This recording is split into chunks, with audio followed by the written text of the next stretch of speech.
Wapendwa wa Bwana, tunawakaribisha katika kipindi kizuri ambacho kitatusaidia. Hii ni sauti kutoka kituo cha afya cha Madrantele, Centre de Sante Madrantele, ambayo inatiza kipindi hiki kwa ajili ya kutusaidia ili kwamba tupate kupokea baraka za Bwana kupitia hali mbalimbali. Tunayo somo nzuri ambayo tunataka kuisoma kwa nyakati hizi, na somo hili kabisa litatusaidia. Tunakuwa na somo nzuri ambayo inakuwa na kichwa kinachosema ulinzi wa baba kwa mwanamke wa mimba. Ulinzi wa baba kwa mwanamke wa mimba.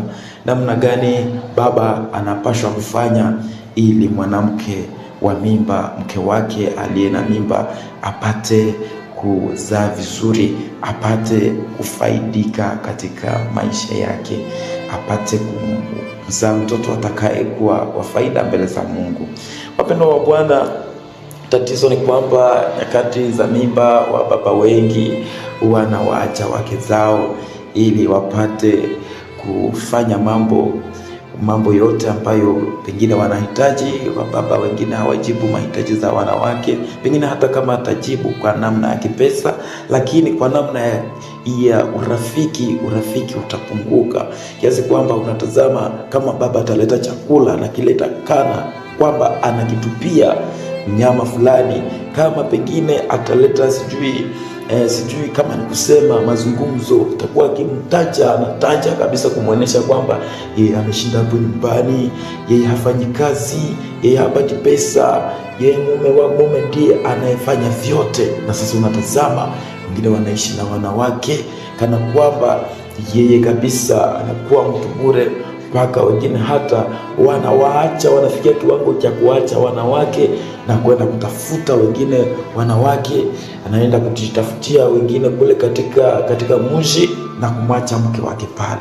Wapendwa wa Bwana, wa baba, tunapaswa kujua ya kwamba tuna majukumu ambayo tunapaswa kutimiza ili wamama hawa wazae watoto watakaotusaidia. Faida ya baba kwa kulinda mke wake ni ipi? Mwanamke ambaye amelindwa kabisa vizuri, amelindwa wakati wake wa ujauzito mpaka azae vizuri, anakuwa mwanamke ambaye atazaa mtoto ambaye atawalea bila ninyi peke yenu, hata atakuwa na faida mbele za Mungu, kwa sababu mtoto yule ambaye anapokuwa tumboni anaona kwamba baba yake anawahudumia huyu mtoto, naye atakuwa akitayarishwa kwa ajili ya kufanya mambo mema katika maisha yake, ili apate kumpa matabishi huyu baba ambaye alimhudumia, ama huyu mama ambaye alimhudumia. Na tunaambiwa hivi kwamba baba wapendwa, wakati tunapowasumbua watoto wanapokuwa tumboni, kiasi kwamba mama hatutamhudumia vizuri, hata kama tutamhudumia kwa namna nyingine, lakini tunakuwa naishi maisha ambayo haitakuwa kwa usawa. Tunamwacha katika stress, tunamwacha katika hali yake ya magonjwa, tunamtukana, wengine hata wanawapiga wake zao walio na mimba, wengine hata wanawatetea jinsi isivyofaa. Hiyo inasababisha mtoto huyu atakayezaliwa ajue ya kwamba mazingira ambayo amezaliwa si mazingira mazuri, na huyu atalipisha kabisa kisasi wakati atakapokuwa naye mtu mzima. Utaenda kutazama, hivyo ndivyo tumewapata watoto ambao hawasikilizane na wazazi, watoto ambao wanakuwa kwa mambo yao, wanafanya mambo yao, hawajali wazazi. Na kutazama kwamba mtoto hajali mzazi wake anapaswa kulala bila kula hapo, bila kupata mboga, bila kupata kitu fulani anachohitaji. Mtoto huyu anapokuwa na dola zake ambazo naenda kuzitumia kwa mambo ya kidunia, na wazazi wanajiuliza, kwa nini nimeteseka lakini mtoto wangu anacheza na pesa? Pengine kwa sababu mahusiano yenu yaliharibika huko wakati mtoto alipokuwa wapi? Tumboni. Ndio maana kuna faida nyingi sana kwa ambayo atapata mwanaume ambaye anamlinda mke wake mjamzito anamlinda kabisa na kumsaidia ili apate kuzaa vizuri. Mpendwa wa Bwana, tunaenda na somo letu linapotuambia hivi kwamba nini mume atafanya ili amhakikishie kwamba mke amelindwa, ili apate kufanya ulinzi, atie boma kabisa ya ulinzi ili adui asimfikie huyo mwanamke wa mimba. Wapendwa wa Bwana, huyu ambaye ni mume, jambo ambalo anapaswa kufanya, atafanya kama Manoa. Manoa ni nani? Manoa tunampata katika Biblia. Alikuwa mume ambaye walimzaa huyu Samsoni. Huyo Manoa aliishi wakati ule wake hawakuzaa mtoto, lakini ilifika wakati ambapo malaika wa Bwana alimjia mke wake Manoa na kumwambia, wewe utazaa, utachukua mimba na utazaa mwana atakayekuwa mnadhiri wa Mungu. Mke wa Manoa aliposikia habari hiyo, akaja akampasha habari mume wake akafanya jambo ambalo na sisi wanaume tunapaswa kufanya kwa leo. Alifanya nini? Mume wa Manoa akamwomba Bwana, akasema, Bwana, nakuomba mtu yule uliyemtuma umkamtume tena aje akatufundisha nini tutafanya kwa huyu mtoto ili apate kuwa jinsi unavyotaka. Wapendwa wa Bwana, wanaume hapo mlipo, tunashukuru ninyi nyote ambao mnamwomba Bwana ili awasaidie kuwalea wanawake wa mimba, kwani ni wababa wengi nao ambao wao wanajua siri hii. Mungu aendelee kuwabariki kabisa. Na wewe kama pengine haujafanya, mwanamke wa mimba, mke wako anapokuwa wa mimba, wewe baba, kuwa mtu ambaye atafanya nini? Atamwomba Bwana na kusema, Bwana, tufundishe nini tufanye. Na hata mtoto atakapokuwa akilelewa, hiyo tu iwe ombi. Baba ni mtu ambaye anapaswa kuhusiana na Mungu, kuomba Mungu awafundishe nini watafanya ili mtoto atakayezaliwa ama ili mtoto ambaye amezaliwa apate kuishi, atimize malengo ambazo zilisababisha Mungu akubalie mtoto huyu azaliwe. Baba, tuna kazi kubwa kabisa. Kazi hii ni kubwa, na muomba Mungu afundishe, na Mungu atakufundisha kwamba mtoto huyo jinsi hivyo. Mungu alimjibu Manoa kupitia malaika kusema, asinywe mvinyo wa kulevya, asile vyakula najisi. Mambo haya yanapatikana katika Waamuzi, katika kitabu kile cha Waamuzi sura yake hiyo. Waamuzi, tunasoma kitabu kile cha Waamuzi, ni Waamuzi sura yake ya 13.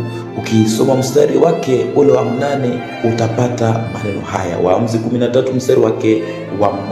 Wapendwa wa Bwana, wa baba wapendwa, ili watoto wanawake wetu wapate kuwa wale ambao watalindwa na kuwazaa watoto watakaomtumikia Mungu. Jambo la pili, tuwe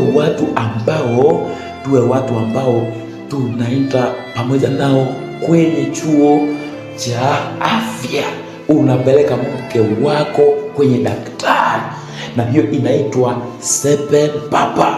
Wa baba wapendwa, unapomleta mke wako kwenye daktari, sizo saa zinazopotea. Baba wengi wanazania kwamba akisha kupeleka mke wake kwenye daktari ni saa ambazo zimepotea. Na daktari utakapofika hapo atakuambia nini utafanya. Mungu atakuambia nini utafanya ili ulinde afya yake kupitia daktari. Ndio maana wa baba, ninyi nyote mnaonifuata, iweni mkaleta wake wenzenu. Kwa nini? Kwenye daktari, kwenye sepen. Inakuwa sepen ambaye daktari atasema, jinsi tunamtazama mke wako huyu, damu yake imepunguka, hivi ni vyakula ambavyo atakavyovitumia. Na wewe ambaye umesikia inapotoka kwenye daktari, utaenda kununua ili huo mke wako alinde vizuri, afya iwe nzuri kabisa. Lakini wa baba ambao hawakuji kwenye daktari, unaenda kutazama sasa, mke anasema, daktari alisema kwamba damu yangu imepunguka, alitupatia vyakula vya kutumia ili damu iwe nzuri, mtoto wazaliwe vizuri na mimi niwe nikikingwa. Utaenda kutazama sasa, baba anasema, wewe unasema makuta ziko wapi? Sasa nini vile ambavyo daktari alikwambia, mambo yale ni yako kule. Na mwanamke anafanya nini? mwanamke anajisikia mwenye huzuni, mwenye hatari, na hivyo inasababisha hata daktari huku hata waganga nao ni kuwatia katika kazi kubwa wakati wanapoona mwanamke hana damu, sababu pengine ya matunzo ambayo angaliyapata na hangalikuwa na hatari fulani. Kwa hivyo wababa, jueni ya kwamba kazi iliyo njema katika maisha ni kazi ya kuhusika na jamaa yako. Biblia inatuambia kwamba asiyejali wa kwake ni mbaya kuliko hata mpagani, ni mbaya sana kuliko mpagani.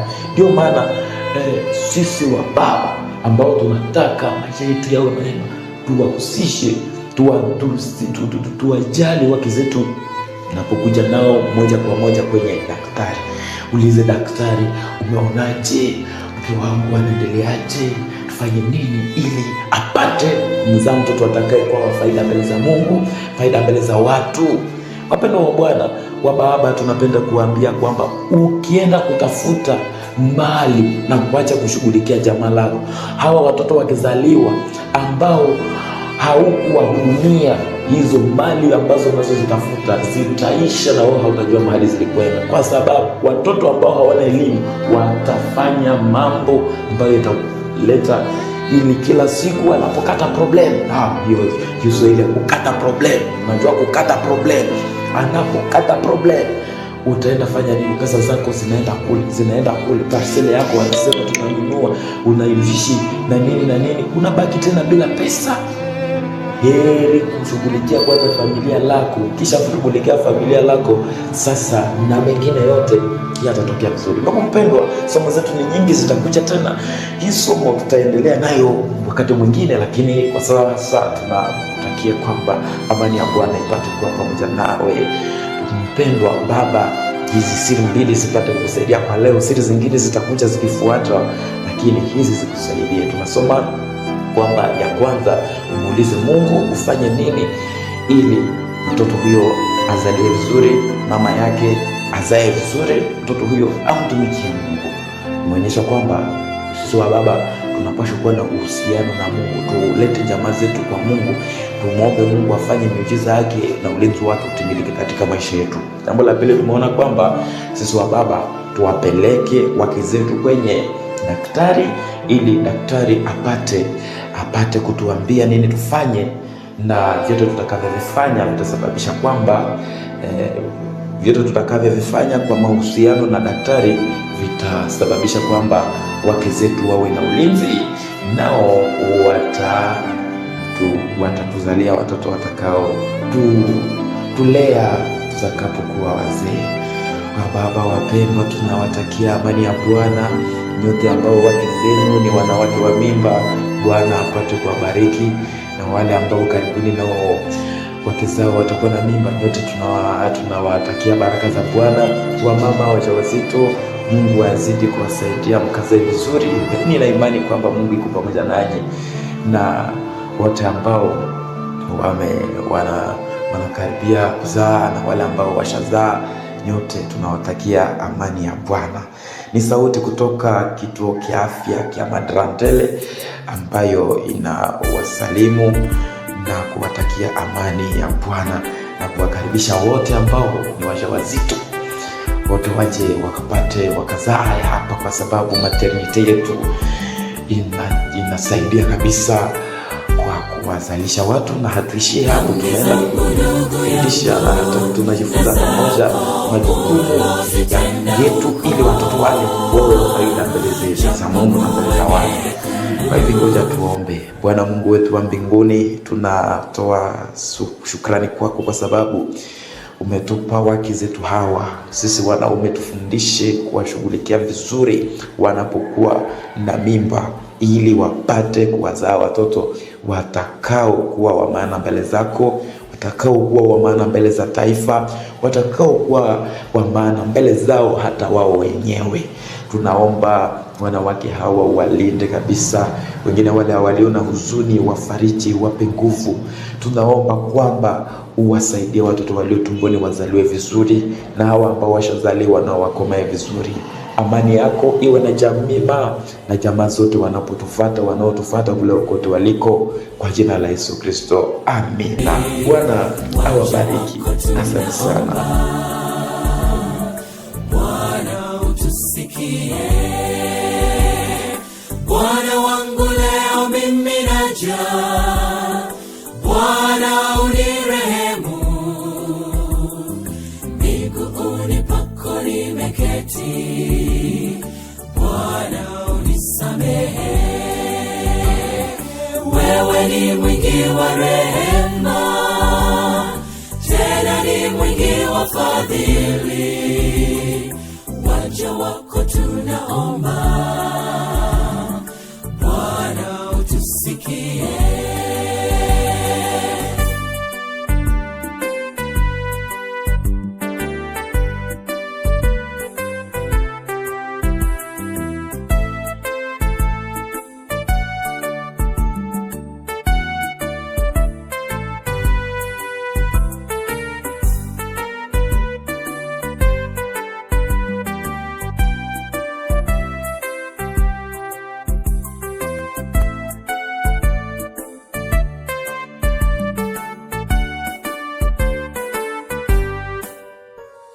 Natambua shida yangu, mpendwa, yote namweleza Yesu. Kama sitajiinua moyoni mwangu, wala sitajisifu. Nimekutenda dhambi mimi, Bwana wangu, maovu mengi nimefanya. Siwezi hata simulia makosa yangu, Bwana unisamehe. Bwana wangu leo mimi naja, Bwana unirehemu. Miguuni pako nimeketi, Bwana unisamehe. Wewe ni mwingi wa rehema, tena ni mwingi wa fadhili. Waja wako tunaomba, Bwana utusikie. Bwana wangu leo mimi naja, Bwana unirehemu. Miguuni pako nimeketi, Bwana unisamehe. Wewe ni mwingi wa rehema, tena ni mwingi wa fadhili. Waja wako tunaomba, Bwana utusikie. Bwana wangu leo mimi naja, Bwana unirehemu. Miguuni pako nimeketi, Bwana unisamehe. Wewe ni mwingi wa rehema, tena ni mwingi wa fadhili. Waja wako